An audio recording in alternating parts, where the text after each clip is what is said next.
Pourquoi des journalistes vont dans des pays en guerre?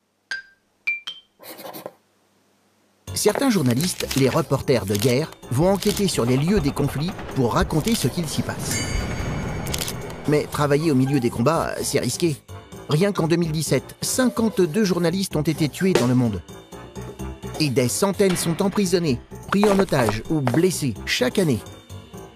Alors, pourquoi exercer un métier aussi dangereux?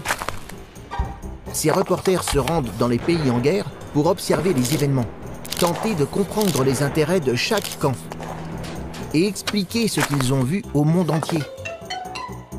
Ainsi, malgré le danger, des reporters vont en Syrie et témoignent de la souffrance de la population et du déroulement des combats.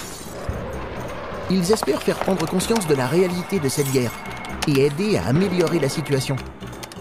Ces reporters sont courageux, mais très prudents. Leurs missions sont organisées en détail. Leurs déplacements dans le pays et le choix de leur chauffeur, par exemple. Une fois au cœur des combats, ils portent des casques et des gilets pare-balles. Et ils affichent le mot « presse » sur leurs vêtements, pour ne pas être pris pour des soldats. Ils communiquent aussi avec leurs collègues restés dans leur pays, qui peuvent organiser leur fuite en cas de danger.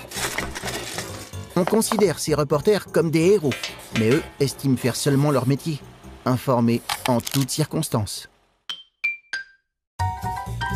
Tu te poses des questions? Nous, on y répond.